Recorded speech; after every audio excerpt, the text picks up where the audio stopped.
Hello, my name is Patricia Wallner, and I'd like to talk to you about something that's important and something I think all parents and teachers should know. Everyone has an inner artist. We adults often destroy this gift without realizing it and without intending to.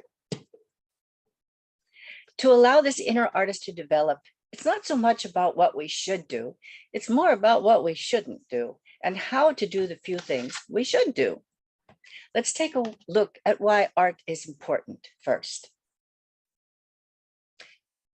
Our visual, auditory, and motor systems are essential to learning, and this is also true for children, especially under the age of 6. This age group learns through the senses, especially children under 4 years old. Montessori says that training the senses is a way to achieve a higher level of understanding so the child can use the environment to better advantage. She calls the senses the explorers of the world, which open the way to knowledge. All forms of art help train the senses. Brain science and evolutionary psychology suggest that the arts, along with functions like language and math, play an important role in brain development and maintenance.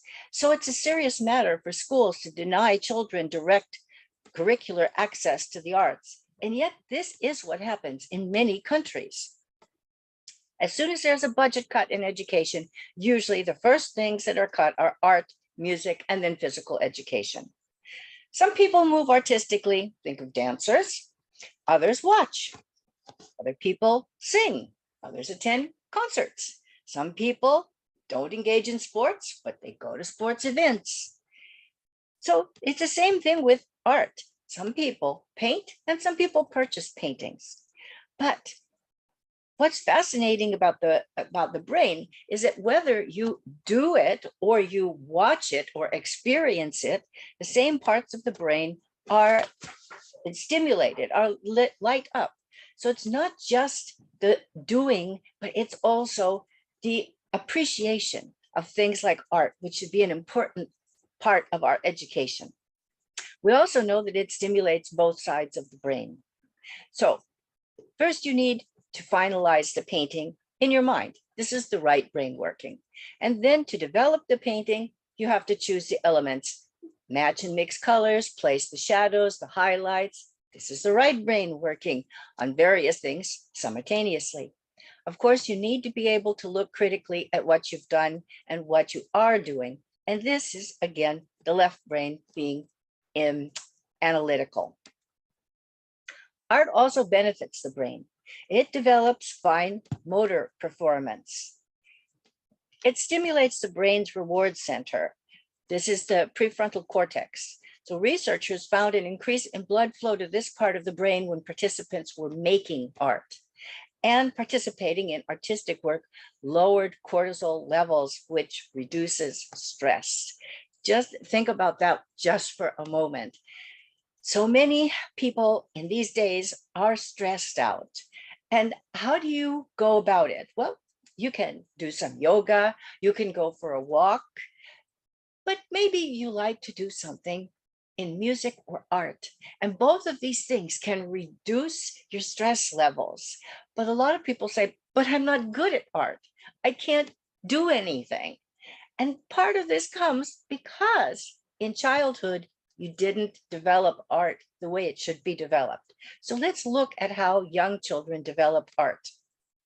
Usually when children start, they start something called scribble. This comes from the Latin scribere, which means to write.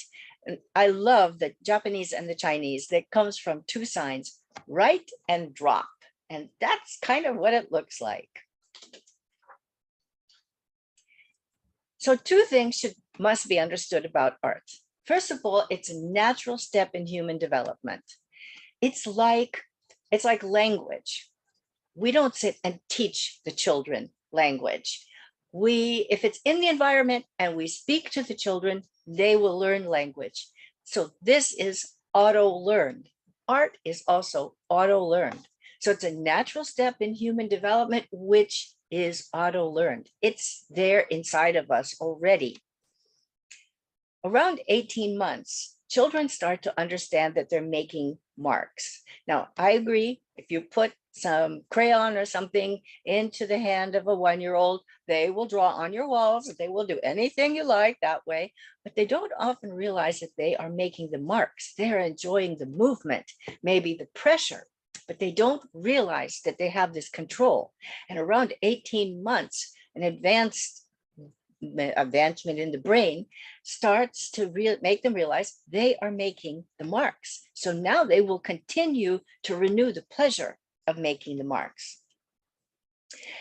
Rhoda Kellogg was an American nursery teacher who made extensive study of scribbles, and she wrote books about it, analyzing children's art, and then with Scott Odell, the psychology of children's art. She identified 17 placement patterns.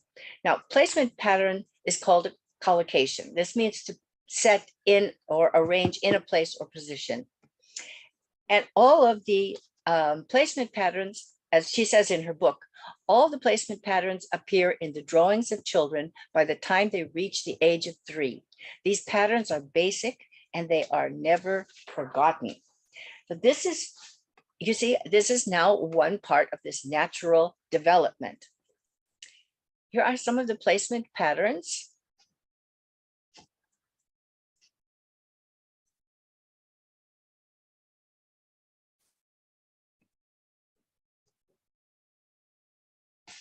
She also discovered 20 basic types of movement, of designs, of graphic designs. And these are often used in different languages. It's like children are learning the basic symbols of their language.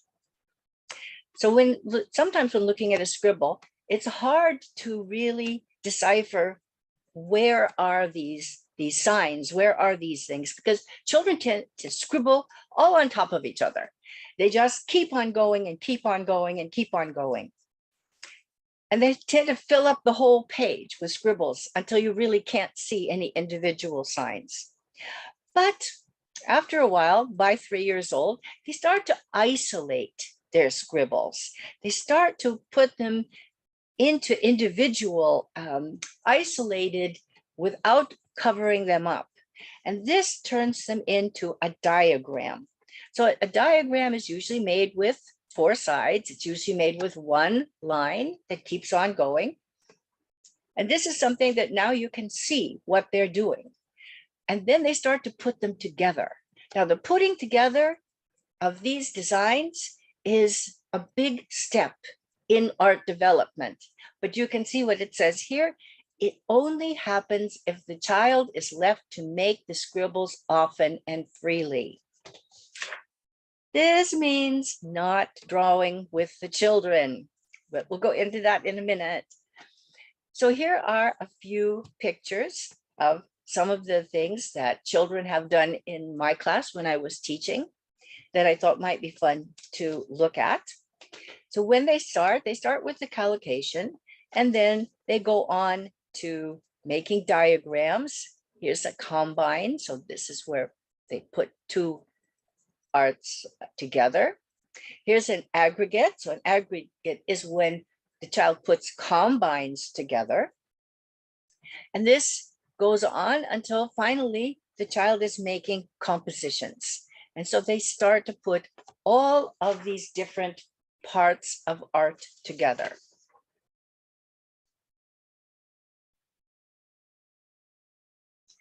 Then we have mandalas. Mandalas is, in Sanskrit, it means circle. And this is something that is found in every culture all over the world and for millennia. So we have, like in India, they have a lot of mandalas. In fact, many schools start the day by making a mandala, either with, as you see here, with either with flower petals, or it could be with little stones. It could be with sand, different colors of sand. And they make these beautiful, complicated mandalas. You can also see here from one of Rhoda Kellogg's books, this is a mandala done by a 3-year-old. This is a very natural step Now, mandalas go back to the Paleolithic time. And this one, you can see these are tracings from the museum now in France, and they are more than 3,000 years old. When we leave the child to develop these scribbles, they finally end up doing something like this, a circle with rays. So this is a mandala with rays. This is something that now we start to think, oh, wonderful, the child is starting to draw something I can recognize. And a lot of us start to call this the sun. And yet, this is not what the sun looks like, if you want to know the truth. This is a pity. Leave it alone. Just admire the circle with rays. Soon it will become the radials from a point. This is the next step. So it goes little by little down to this, and then it comes out to drawing human figure. This is usually between the ages of 3 and 4 years old. Children will start to draw people. They mostly use the mandala form, and they make the outline, they make a face, and you probably have seen the people with no body, but arms and legs and a face. And what Kellogg says is from the sun in his drawings comes the human face, at first huge in relationship to arms and legs. Now, adults seem to get very excited when children do what we might call real art. Now I can recognize what they're doing, or you think you can recognize what they're doing. And it's a pity, because actually it would be great if we could just admire what they do without having any kind of feeling that you have to recognize something. I've got a few pieces now, really interesting art, which resembles a lot of children's scribblings. So this one's called Autumn Leaves, beautiful, expensive. And we have this one called Walk. This is not unusual if you would look at some children's paintings. They also have this element of abstract art, which is very, very beautiful. And no matter where you're from, what culture you grew up in, what nationality you have, everybody can understand certain parts of this abstract art. The color, the line, the placement. And this is what we hope, I hope, you can start to enjoy in your children's scribbles, or children in your classroom if you're a teacher. Now, the problem is that we often don't react in a way that encourages this natural development of auto-learned art. We don't appreciate what they do. It's just scribbling. And just scribbling is, you have to realize, it is an important part of developing art that will be satisfaction for the rest of this person's life. Picasso said that adults should never try to teach children, but should learn from the child. He also said that every child is an artist. The problem is how to remain an artist once we grow up. He said, it took me 4 years to learn to paint like Raphael, but a lifetime to paint as a child. Adults and friends of the family, including older siblings, can actually influence younger children quite a lot. It's very common that an adult draws something in front of the child, draws something for the child, and then the child just gets to color it in. The child wants to please us. This is absolute. They love to do things that we get excited and happy about. So if we continue to do this, pretty soon the child will stop this natural development and try to draw for us. And this is a pity. And I have to say that I had one woman once who told me, oh gosh, but drawing with my children, that's my favorite part of the day. The thing is, they still have to draw for themselves, not for us. If we do that, we start to block the passages of the scribble, and the child will not develop his or her own natural development of artistic venues, all the things that they can do. If we can let them go back to drawing their little circles and squares and triangles and crosses, then it is a possibility that they will go back and pick up this natural development. So let's take a look at some of the drawings that I've had in my class over the years. So this is an eye and an elephant. Now, as we look at these, I will bring your attention to what you should do with this. I did write it on the front here now in order to make this kind of a arrangement that you could see it, but actually I try to always do it on the back. Some children get very upset if you start to write on their creations, so I wouldn't do that.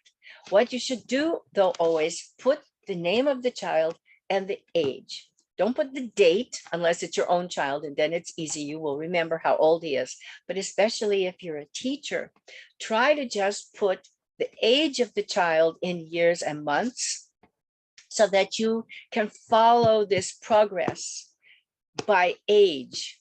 Because believe me, I did it wrong one year, and then I realized that I didn't know how old the children were really, and too many children go through. So this is a pity. In any case, this is, Paul gave me the words, an eye and an elephant. Okay, this is also some of Paul's work. Paul really loved to draw, so you'll see a lot of his work here. And he called it an auto. Okay, fine. Now, the thing is, I didn't ask him what it was called, and I advise you not to ask what it is called. You can encourage information. You can say, what a lovely picture. Do you want to tell me about it? And then if they tell you about it, that's fine. And if they don't, that's also fine. Here's a cat. Yeah, you can almost, even as an adult, you can almost have the feeling of a head and a body. This is an elephant, also by Paul. And these are what he told us that he had drawn. And this is a teapot. Now you can see why. You should not say, oh, you drew, because you might be wrong about what they drew. They have an idea what they draw, and you must just appreciate the fact that they are going through this wonderful process and learning how to draw, learning how to put things down on paper, even if we don't think it looks like it. This is an octopus and a jellyfish. Now, Solange was about 3 years old. You can see almost 3 years old. And she was really doing some interesting things. So I would think that she means this as the jellyfish and maybe this as the octopus. That's a very interesting octopus. This, Aisha drew this picture, and when I asked, this is very lovely, what did you do? And she said, oh, it's you with earrings. So now you know what I look like when I was teaching and wearing earrings. Here's another one by Paul, which now he called a car. It was a bilingual situation. So an auto and car, there would be, you know, the same thing for Paul.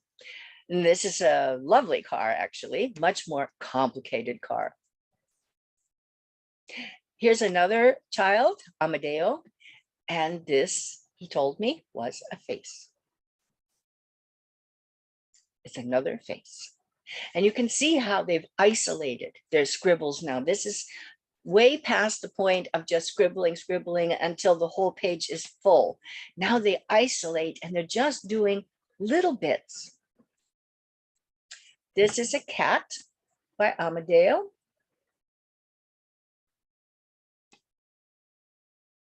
And this one was kind of remarkable for us because he told us they were angels.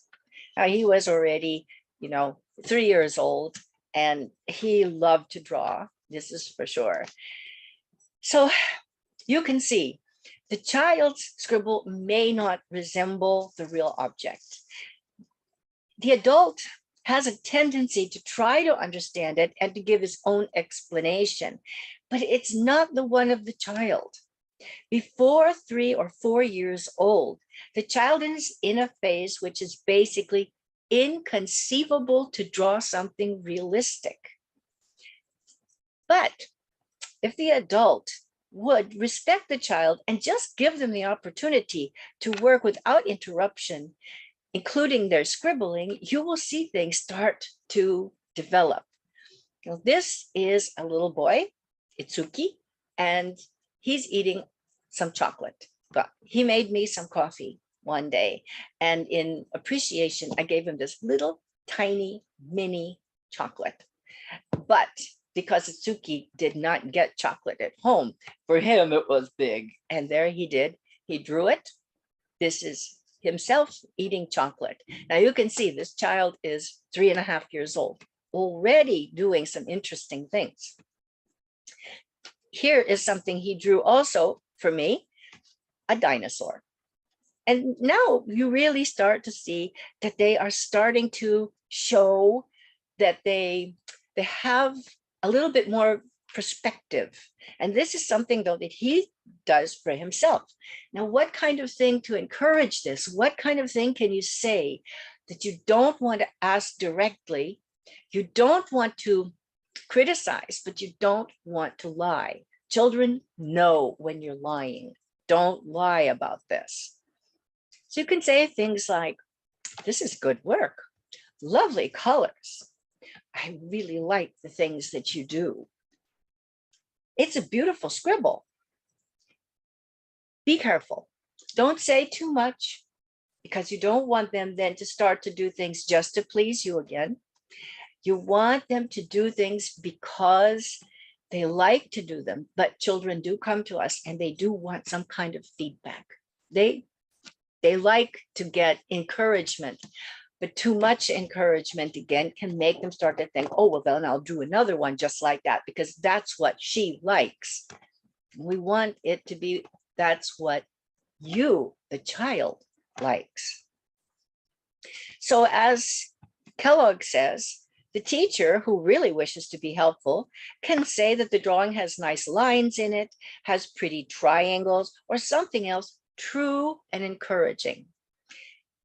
So children know if something is not nice, and don't worry about it. As long as you can say something short, relaxed. Would you like another piece of paper? All right. This is something you can give them enthusiasm. You can give them the fact that you're sharing the joy that they are feeling making this artwork in a very simple, relaxed way.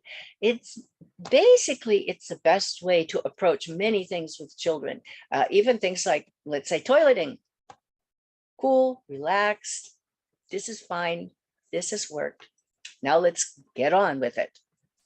So I think that to understand that scribbles are a normal manifestation of this age, we want the child to start to trust himself. We want the child to draw for himself, not for us. But we want, or we accept completely that they want to come to us also to share this work. And that's how we should think about it. They're sharing this work. If we let it go on, children can draw. They start to draw very intricate things. I was lucky that I saw the drawings of a young girl. I think she was 7 or 8 years old when she did these drawings.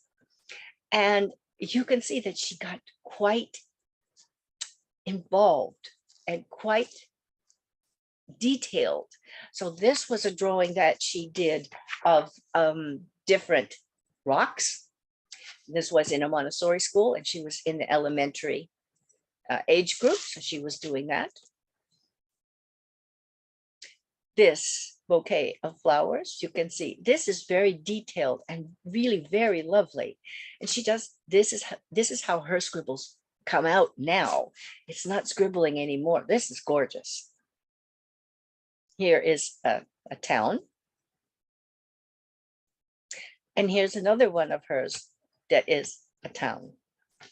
So you see, child can, if you can leave the child to do their natural development, they will go through all of these things. And then in the elementary period from 6 to 12, you'll start to see these very intricate drawings with a lot of the child's own style in it, colors, the kind of lines they use, the pressure that they will put.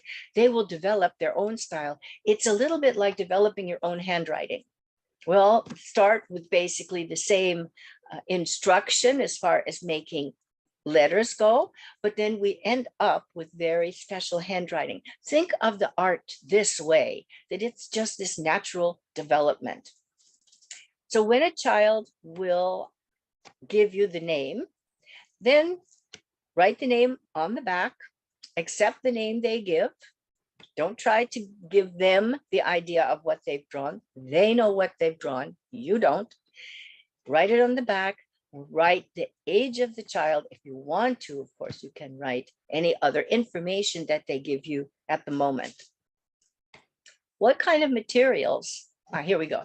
So let them give you the name, accept the name, and write the name on the back.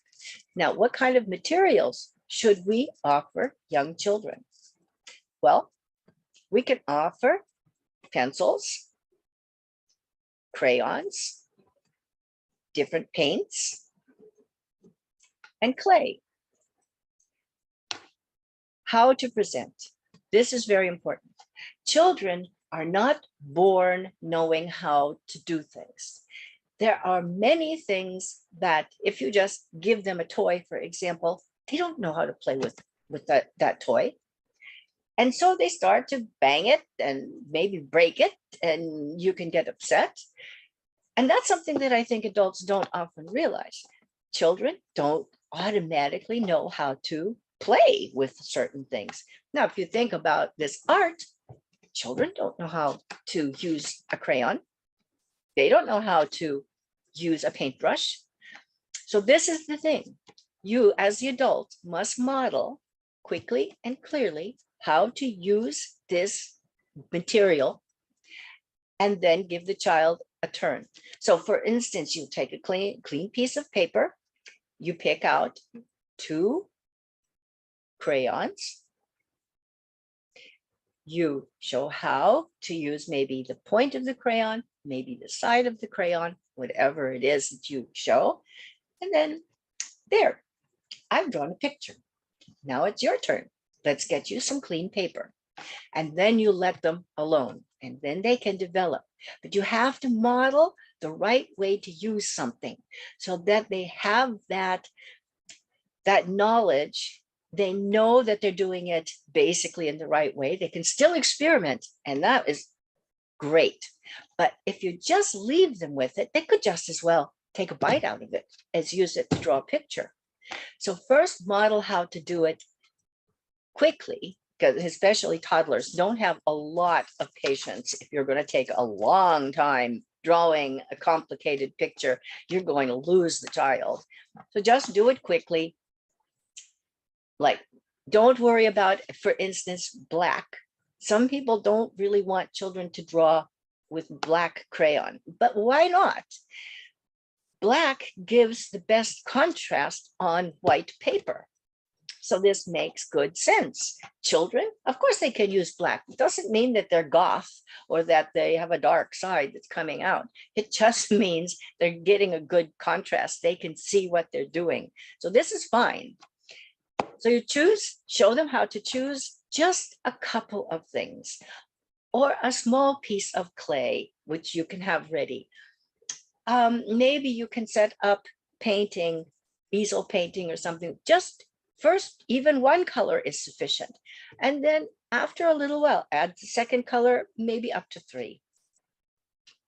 So here we have some pictures. You can see the passion and the concentration on this child's face. She only has the 3 little crayons, a nice piece of white paper, and what especially if you're watching this as a teacher, what is very nice is to have a dark table.